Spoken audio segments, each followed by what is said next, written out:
తాకట్లో ఉన్న మీ బంగారాన్ని విడిపించి ఆ రోజు ఆన్లైన్ రేటుకి కొంటాం. Sharma gold company. నమస్కారం, వెల్కమ్ టు సుమన్ టీవీ. నేను గీతాంజలి. ప్రస్తుతం మనతో పాటు శ్రీ జగదాంబ త్రిశక్తి పీఠాధిపతులు తాళ్ళూరి బనారస్ గురూజీ గారు ఉన్నారు. వారితో మాట్లాడదాం.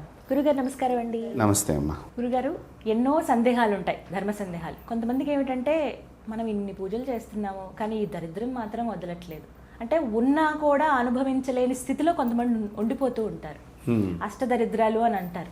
అంటే ఇలా రకరకాలుగా వింటూనే ఉంటాం. ఏదైనా అయితే దరిద్రం వెంటాడుతుంటే ఇంకేం చేస్తాం, ఏ పని అవ్వదు, ఇలాంటి మాటలు పెద్దవాళ్ళు అనడం మేము వినడం అనేది ఇట్లా గమనించున్నాం.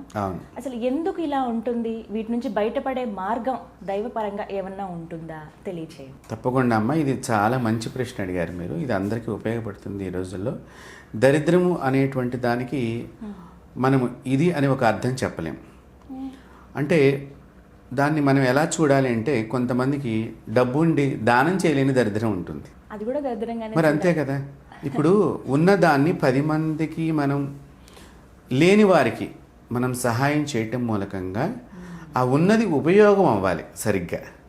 సరిగ్గా ఉపయోగం కాకుండా అది చెడు మార్గానికి వెళ్ళింది అనుకోండి, అదొక దరిద్రమే కదా. ఇప్పుడు బాగా సంపాదించినటువంటి వాళ్ళు ఉంటారు, వాళ్ళ పిల్లలు లేని పని అలవాట్లు, తీసుకోకూడని ఆహార పదార్థాలు, కానీ దానికి డబ్బులు ఖర్చు పెట్టినట్లుగా ఒక పేదవాడికి సహాయం చేయటంలో వాళ్ళు ఎంత ఖర్చు పెడతారు. సో అదొక దరిద్రం కిందనే మనం ఆలోచన చెయ్యాలి.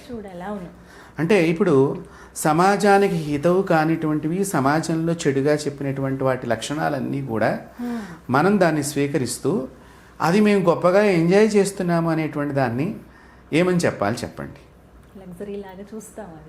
అదే గొప్పగా అవుతోంది. ఇప్పుడు అందరూ కూడా దాన్ని ఒక స్టేటస్గా ఫీల్ అవుతున్నారు. కాబట్టి ఇదొక దరిద్రం. ఇంకొకటి, ఒక మంచి పని చేస్తుంటే వాళ్ళు ఏదో ఒక రకంగా ఆ మనిషిని కానివ్వండి, లేకపోతే ఏదైనా మంచి విషయాలు చెప్పినా కూడా విమర్శించే అలవాటు ఉంటుంది. అది భావదరిద్ర్యం. అంటే వాళ్ళ భావాన్ని అర్థం చేసుకోవటం లేదు. చాలా ఇప్పుడు మేము కూడా చెప్తూ ఉంటాం, కొన్ని కింద కామెంట్స్లో వస్తూ ఉంటాయి, గమనిస్తూ ఉంటాము. అది మనం ఎందుకు ఏమిటి అనేటువంటి భావదారిద్రం, అంటే వాళ్ళ ఆలోచనలో దరిద్రం ఉన్నది, సో అర్థం చేసుకుంటంలో దరిద్రం ఉన్నది. సో ఇలాంటిది ఒక, అంటే విజ్ఞానంగా మనం ఆలోచన చేస్తే, ఒక మనిషిగా కనుక మనం ఆలోచన చేస్తే ఇదొక దరిద్రం. సరే, జన్మల ఏవో కర్మదోషాలను, గ్రహదోషాలను, పితృదోషాలను, మనిషికి సంతానం లేక కొంతమంది, అలాగే సంతానం ఉండి ఉత్తమమైన సంతానం లేక కొంతమంది, తర్వాత ఆహారం లేక కొంతమంది. పాపం ఈ రోజుల్లో చాలా భారీ వర్షాలు బాగా సంభవించి మన ఎంత కష్టపడ్డా మన రైతులు చాలా దరిద్రాన్ని అనుభవిస్తున్నారు. పంట చేతికి అందక, ఒకవేళ పంట చేతికి అందినా కూడా ఆ రైతుకి ఆనందం లేకుండా అయిపోతుంది, ధర ఉండదు, ఏదో ఒక రకంగా ఇబ్బంది. కాబట్టి ఒక్కొక్కరిది ఒక్కొక్క రకమైనటువంటి దరిద్రం. ఇంకా డబ్బు సంపాదించాలి అనేటువంటి బాధ లోపల ఉంటుంది సంపాదించిన వాడికి కూడా. అది కూడా ఒక దరిద్రం కిందనే మనం ఆలోచించేది. సో అసలు ఈ దరిద్రాలన్నీ పోవాలి. తర్వాత ఆహారం లేకుండా నిరంతరం బాధపడే పేదవాళ్ళు, కడు పేదవాళ్ళు చాలామంది ఉంటారు. అలాంటి కానీ భక్తిలో కూడా ఒక దరిద్రం ఉంటుంది. అంటే ఏంటంటే, ఆ భగవంతుడు ఎందుకు వీళ్ళకి మనసు సరిగ్గా లేకుండా జపం చేయటం ఒకటి. ఇప్పుడు ఆ గురువుగారు గొప్పంట, ఈ గురువుగారు గొప్పంట, మనం ఏదో మామూలు గురువుగారి దగ్గర మంత్రం తీసుకున్నామేమో అని కొంతమంది శిష్యుల్లో ఇలాంటి భావన కలగటం, ఇది దరిద్రం. ఇది భక్తిలో దరిద్రం అంటే. కాబట్టి మరి ఇలాంటి దరిద్రాలన్నీ పోగొట్టడానికి చక్కని దేవత ఉంది. ఆవిడ పేరే ధూమవతి అమ్మవారు. దశమహావిద్యల్లో 7వ మహావిద్యగా చెప్పబడినటువంటి అమ్మవారే ధూమవతి. ఈ ధూమవతి అమ్మవారు కూడా చూడటానికి చాలా పేద మనిషిలాగా కనిపిస్తుంది. అవతారము, ఆవిడ రూపము, ఆవిడ ఫేస్ కట్స్, అంటే ముఖ కవళికలు, ఇంగ్లీష్లో ఏం చెప్తున్నా అందరికీ అర్థం అవటానికి, వృద్ధురాల్లాగా ఉండటము, కొన్ని పళ్ళు ఊడిపోయినట్టుగా, ఈ ముడతల చర్మంలాగా కోపంగా చూస్తున్నట్టుగా, కొన్ని చూపులు పక్క నుంచి చూస్తున్నటువంటి ఇలాంటివన్నీ కనిపిస్తూ ఉంటాయి. అంటే ఆ కోపం కూడా ఏంటంటే లేక బాధపడుతూ ఉండి అవతల పడుతుంటే వీడు కొంచెం లోపల కోపము పెడతాడని రెండు ఆ కోణాల్లాగా ఉన్నట్టుగా కనిపిస్తుంది ఆ మూర్తి.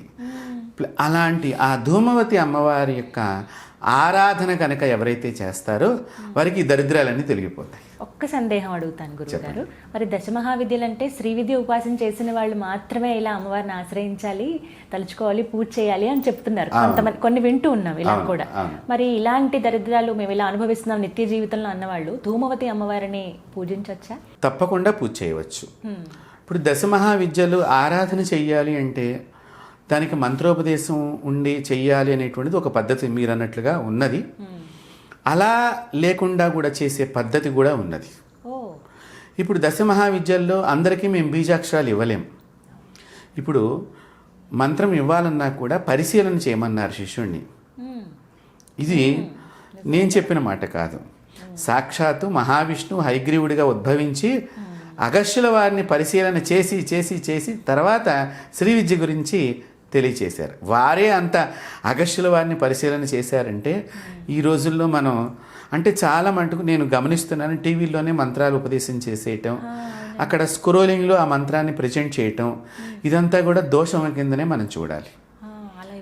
ఇవ్వకూడదు. మంత్రం రహస్యం. ఇప్పుడు మీ యొక్క జస్ట్ ఒక ఫోన్ ఉంది, ఫోన్కి మనం లాక్ ఎందుకు పెట్టుకుంటున్నాము? మరి ఆ నెంబరే మీరు షేర్ చేయటం లేదు కదా, పక్క వారికి ఇవ్వటం లేదు కదా. మరి దానికే అంత రహస్యం ఉన్నప్పుడు ఇది మనిషి, ఈ మంత్రము ఈ మనిషిని బాగు చేయటం కాకుండా వీళ్ళ వంశాన్ని కూడా బాగు చేస్తుంది మంత్రం అనేది. ఆ ఒక్క మనిషితోనే ఈ మంత్ర ప్రభావం ఆగిపోదమ్మా. ఒక ఇంటి లోపల ఒక వ్యక్తి కనుక సరియైన గురువుని ఆశ్రయించి మంత్రాన్ని స్వీకరించి ఆ మంత్రాన్ని ఆ గురుదేవులు చెప్పినట్లుగా ఆచరణ చేస్తే కనుక వంశంలో ఒక 3 తరాల వాళ్ళకి సుఖం లభిస్తుంది. ఇది కొత్త విషయం తెలుసుకున్నాను గురువుగారు. 3 తరాలకి. ఎందుకంటే అంత మంత్రం అంతవరకు అంటే ఒక్కడు సవ్యంగా ఆ మంత్రాన్ని జపం చేస్తే వాడి యొక్క ఆర అంతవరకు వెళ్ళగలుగుతుంది. మంత్ర జప ఆర. కాబట్టి అలాంటి మంత్రాల్ని మనం ఎక్కడ పడితే అక్కడ చెప్పులు వేసుకునో తర్వాత టీవీ ముఖతానో ఏదో వేదిక మీదనో అంటే నాకే అన్నీ తెలుసు అన్నట్టుగాను, లేకపోతే నేనే బాగా చెప్పగలుగుతాను, లేకపోతే నేనే సాధన చేశాను అన్నట్టుగాను మనం వ్యక్తపరచకూడదు. దానివల్ల ఆ దేవతకి అవమానం కూడా కలుగుతుంది, బాధపడుతుంది ఆ దేవత. ఇప్పుడు మీరు నన్ను నమ్మారమ్మా, మీ టెలిఫోన్ కోడ్ కూడా నాకు తెలుసు, ఏది ఓపెన్ చేస్తే ఏమేమి వస్తాయి అని చెప్పి మీరు నమ్మి నాకు ఆ ఫోన్ ఇచ్చినప్పుడు నేను మీ జీపే అకౌంట్ నుంచి నేను డబ్బులు ట్రాన్స్ఫర్ చేసుకుంటే ఇంకా మీకు జీవితంలో మళ్ళీ నమ్మబుద్ధి అవుతుంది? ఒక చిన్న ఉదాహరణ ఇది. మరి అలాంటి దేవత మనల్ని నమ్మి మనకి కొన్ని ఇచ్చినప్పుడు అవి రహస్యంగా ఉంచుకుని లేని వారి యొక్క బాధను తీసివేయడానికి మాత్రమే ఈ శక్తిని ఉపయోగించాలి. అంటే దీన్ని ఎంత పరమ పవిత్రంగా ఆలోచన చేయాలో చూడండి. అలాంటి శక్తి కలిగినటువంటి దేవతల్ని దశమహావిద్యల్లో చెప్పారు. ఆ దేవత నామమంత్రాలతో పూజ చేయవచ్చు. నామమంత్రాలు వేరు, వేద మంత్రాలు వేరు, బీజాక్షర మంత్రాలు వేరు, గాయత్రి మంత్రాలు వేరు. మళ్ళీ దీనిలో కూడా ఒక్కొక్క దేవతకి ఒక్కొక్క గాయత్రి ఉన్నది. ఒకటి నామమంత్రాలు. ఇప్పుడు మనం ధూమవతి అని అన్నాము, ఆ అమ్మవారిని శ్రీ అక్షరం ముందర కలపండి, చివర నమహాకారం చెప్పండి, తప్పు లేదు దానికి. అలా కూర్చొని చేసుకోండి. ఎందుకు తొలగదు దరిద్రం అనేది? ఎన్నిసార్లు చేయాలి, ఎలా చేయాలి, ఎప్పుడు చేయాలి? అంటే ఈ అమ్మవారి సాధన చేయటానికి సహజంగా మనకి లోకంలో ఒక చిన్న బాధగా ఉండేటువంటి విషయము, పుణ్యస్త్రీలు చేయడానికి పెద్దగా ఇంట్రెస్ట్ చూపించరు. అమ్మవారు అలా ఉండేసరికి ఒకటి. రెండోది అమ్మవారు కూడా వైధవ్య దేవత. సో అందుకని మనం ఆవిడని చేస్తే ఆమె మనకు వైధవ్యం వచ్చేస్తుందేమో అనేటువంటి ఒక చిన్న అనుమానం ఉంటుంది. కానీ వైధవ్యం అనేటువంటి దరిద్రాన్ని కూడా తీసేటువంటి దేవతయే ధూమవతి. అలాంటి దేవతని మనం ఆరాధన చేయటంలో ఎటువంటి ఇబ్బంది పడాల్సిన అవసరం లేదు. చక్కగా మనం శుచులై ఉండాలి. స్నానం చేసి చక్కగా శుభ్రంగా ఉండి శుభ్రమైనటువంటి వాతావరణంలో శుభ్రమైన ప్రదేశంలో హాయిగా మనం కూర్చుని జపం చేసుకోవచ్చు దేవతని. ఆ జపం చేసుకునే క్రమంలో ఆ దేవతకి ఎలాంటివి పదార్థాలు ఇష్టము, ఆ దేవతకి ఎలాంటి వస్త్రాలంటే ఇష్టము, ఆ దేవతకి ఎలాంటివంటే ఇష్టము. ఇప్పుడు చూడండి, మన చిన్నపిల్లలకి కనుక మనం అన్నం పెట్టేటప్పుడు ఒకడు పాయసాన్నం ఎక్కువ తింటాడు, ఒకడు పెరుగన్నం ఎక్కువ తింటాడు. సో మనం వాళ్ళకి అది ఎక్కువ ఉంటుంది. కాబట్టి అలాగే దేవతలు కూడా అందుకని చిన్నపిల్లల్ని భగవత్ స్వరూపుల కింద చూపించారు. కాబట్టి అలాంటి విషయంలో మనము ఈ ధూమవతి అమ్మవారి ఆరాధన ఎవరైనా చేయవచ్చు. ఎలా చేయాలంటారు? ఈ ఎలా చేయాలనే పద్ధతిలో ఈవిడ వైధవ్య దేవత అనే భావంతో మనం చేయకూడదు. నెంబర్ 1. నెంబర్ 2, ఈ చేసేటువంటి వారు శ్వేత వస్త్రాన్ని ధరించడం, అంటే తెలుపు రంగు వస్త్రాన్ని ధరించడం చాలా మంచిది. అయితే కొంచెం పుణ్యస్త్రీలకు ఇబ్బంది పడతారు కాబట్టి ఇలా ఒక శాలువా లాంటిది కానీ ఒక చున్నీ లాంటిది కానీ ఇప్పుడు తెలుపు రంగు ఉన్నది భుజం మీద వేసుకుని చేయటం కూడా మంచిదే, ఇలా కప్పుకోవచ్చు. కాబట్టి ఆవిడకి ఆ వర్ణాన్ని మనం చూపిస్తున్నట్లుగా భావన చేయటం. ఇప్పుడు తెలుపుకి రకరకాల బార్డర్స్ లాగా పెట్టుకోవచ్చు చక్కగా. చక్కగా ఎరుపు రంగు బార్డర్తో తెలుపు రంగు చీర, పువ్వులు ఎరుపు పువ్వులు కానీ బ్లూ కలర్ పువ్వులు కానీ ఇలా ఇప్పుడు మన చందనపు రంగు కూడా దీన్ని ధరించవచ్చు, లేత గంధపు రంగు ఇలాంటివి ధరించడం ఒకటి. తర్వాత ఈ జపం చేసేవారు ఈ అమ్మవారిని ఎప్పుడూ కూడా పొగ దగ్గరగా ఉండాలి. అంటే మనం అగరబత్తీలు మనం ఒక 2 పుల్లలు ఎదురుగుండా పెట్టుకుని ఒక స్టూల్ మీదుగా పెట్టుకుని ఆ పొగని చూస్తూ జపం చేయటం మూలకంగా విశేష ఫలితాన్ని పొందుతారు. 1. 2, కూర్చునే ఆసనం కూడా శ్వేతమైనటువంటి ఆసనం ఉండాలి. తెలుపు రంగు ఒకటి చక్కని పట్ట మనం కూర్చుని కానీ వస్త్రం కానీ వేసుకుని దాని మీద కూర్చోవచ్చు. అయితే కాళ్ళు భూమి మీద ఆనకూడదు చేసేటప్పుడు.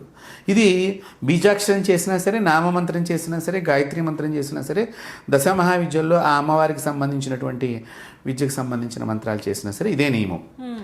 తర్వాత భస్మాన్ని శరీరానికి ధరించడం చాలా ముఖ్యం. తెలుపు రంగు పూసల మాల పట్టుకుని జపం చేయటం చాలా మంచిది. అంటే ముత్యాలు, ఈ ముత్యాల మాల కానీ చిన్న చిన్న గవ్వలు దొరుకుతాయి మనకి, అది కొంచెం తెలుపు రంగుగా ఉండే గవ్వలు కూడా ఉంటాయి. అవి తామర గింజకి పైన పొట్టు తీసేస్తే లోపల తెలుపు రంగు వస్తుంది. ఆ తామర పొట్టు తీసేసినటువంటి గింజలతో కూడా ఆ మాలతో కూడా ఇవి జపం చేయవచ్చు. సో తెలుపు రంగు పుష్పాలని ధారణ చెయ్యాలి. ఇప్పుడు దానికైతే పుణ్యస్త్రీలు పెద్దగా ఇబ్బంది పడలేదు, ఎందుకంటే సన్నజాజులు, విరజాజులు, మల్లెలు ఉన్నాయి. దానిలో నందివర్ధన పువ్వులు ఇవి చేసినట్లయితే ఇక్కడ నందివర్ధన పువ్వులతో కనుక చేస్తూ ఆ నందివర్ధన పువ్వుల్ని పూజ చేస్తూ అమ్మవారికి ఒక్కొక్కసారి నామంతో చేసి ఆ పువ్వులని కళ్ళ మీద పెట్టుకున్నట్లయితే కంటికి సంబంధించిన వ్యాధులు తొలగిపోతాయి. అంత ప్రయోగం ఉన్నది ఈ నందివర్ధన పువ్వులతో అమ్మవారిని ఆరాధన చేస్తే. మరి అమ్మవారి ఫోటో కానీ అంటే మనం ఫోటో కూడా పెట్టుకోవచ్చు. మనకి ఇప్పుడు బయట అన్ని చోట్ల కూడా లభ్యమవుతుంది. ఇప్పుడు అందరూ కూడా గూగుల్ని సెర్చ్ చేయటం అనేది ఎక్కువగా ఉంది కాబట్టి చేయించుకోవచ్చు. అయితే ఈ దేవతని ఆరాధన చేయటంలో ఇలా దరిద్రాన్ని పోగొట్టుకునే కాకుండా క్యాన్సర్ వ్యాధితో బాధపడుతున్నటువంటి వారు ఈ దేవతని ఆరాధన చేస్తే క్యాన్సర్ వ్యాధిని తగ్గించేటువంటి దేవత. అంతేకాకుండా HIV సంబంధించిన వ్యాధితో బాధపడుతున్నటువంటి వారు ఈ దేవతని ఆరాధన చేస్తే ఆ వ్యాధి తగ్గుతుంది. నేను గతంలో అలాంటి సమస్యతో బాధపడే వాళ్ళు నా దగ్గరికి వచ్చినప్పుడు ఈ అమ్మవారికి సంబంధించి నేను మంత్రించి వారికి ఇచ్చినప్పుడు ఆ అనుగ్రహం ఆ దేవత వారి మీద కురిపించిందేమో, వారికి ఆ వ్యాధులు తగ్గిపోయినాయి.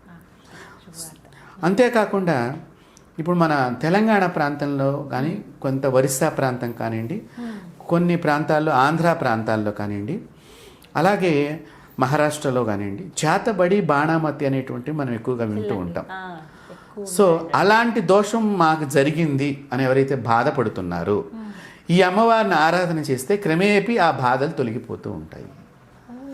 అంత గొప్ప దేవత ఈ ధూమవతి అమ్మ. ఇన్ని రోజులంటూ నియమం పెట్టుకోవాలండి అంటే ఇప్పుడు మనకి అది పోయిందని తెలియాలి అంటే నీకుగా నువ్వు అనుభవంలోకి రావాలి కదమ్మా. అప్పటిదాకా దీన్ని మనం చేస్తూనే ఉండాలి. అదే చక్కని గురువులు తెలిసిన వాళ్ళు ఉంటే కనుక వాళ్ళు తపశ్శక్తిని మనకు కొంచెం చేస్తే మనకు తొందరగా ఆ బాధ నుంచి విముక్తులం అవుతాం. కాబట్టి ఇలాగ ఈ ధూమవతి అమ్మవారిని కనుక ఆరాధన చేస్తే సర్వదరిద్రాలు, ఒక్క దరిద్రం కాదు, సర్వదరిద్రాలు, గర్భదరిద్రాలు అన్నీ కూడా తొలగిపోతాయి అని చెప్పడంలో ఎటువంటి సందేహం లేదు. ఇంకా మన అంటే ఎక్కడున్నా సరే స్మరించుకోవచ్చు అమ్మవారిని, ఇలా మాత్రమే అనేమన్నా ఉంటుంది అంటే ఆసనం స్థిరంగానే కూర్చొని చేయాలి, ఎక్కడ పడితే అక్కడ చేయకూడదు. ఒకటి, ఎందుకంటే ఇప్పుడు ఆ ప్రదేశంలో మనకి మైలు ఉంది లేనిది తెలియదు.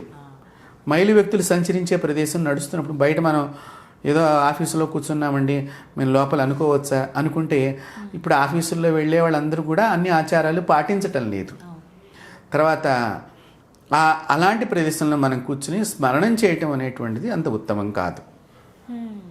కొంతమంది మేము బస్సుల్లో కూర్చొని చేసుకోవచ్చా మేము పెడుతుంటే విష్ణునామాన్ని కానీ శివనామాన్ని కానీ అమ్మవారి నామాన్ని కానీ 2 అక్షరాలు కలిగినటువంటి నామావళిని చేసుకోవచ్చు ఆ ప్రాంతంలో. దానికి ఎప్పుడూ కూడా చెప్పలేదు. ఒకటి సహజంగా మనకి చేయగా ఏమవుతుంటేనేమో తెలియకుండా నోట్లోంచి గబుక్కున బయటకు వచ్చేస్తూ ఉంటాయి అవి. అలాంటి ఇబ్బందులు మనం పడకుండా ఉండటానికి నియమాలను పెట్టుకుని చేయటం ఉత్తమం. రోజు ఉదయం ఎంత టైం అని పెట్టుకుని అందులో ఈ అమ్మవారికి సాయంత్రం పూట చాలా ఇష్టకరం. రాత్రిపూట నిశిరాత్రులు అయితే ఒక్కొక్కసారి వాళ్ళ అదృష్టం బాగుండి చేసే వాళ్ళ అదృష్టం బాగుండి అయితే ఒక 2-3 రోజుల్లోనే తొందరగా మన దగ్గరికి వచ్చినట్టుగా కూడా మనకి కొన్ని మన ప్రకృతి మనతో మాట్లాడుతూ ఉంటుంది. ఎప్పుడు కూడా దేవతలు మన దగ్గర ఉన్నారు అని చెప్పడానికి, దేవతా శక్తి మన దగ్గర లేదు అని చెప్పడానికి ప్రకృతియే ప్రధానమైన కారణం. ద్వారా తెలుసుకోవచ్చు. కానీ అమ్మవారి అనుగ్రహం ఉంటే అష్టదరిద్రాలే కాదు ఎటువంటి దరిద్రాలైనా తొలగిపోతాయి. గర్భదరిద్రాలన్నీ కూడా తొలగిపోతాయి. చాలా చక్కగా వివరించారండి. ఇది తెలుసుకుంటే కనుక చాలా మంది అమ్మవారి ఆరాధనతో ఈ పూజలతోటి వాటిని తగ్గించుకోవచ్చు. ధన్యవాదాలు గురువు గారు. నమస్తే.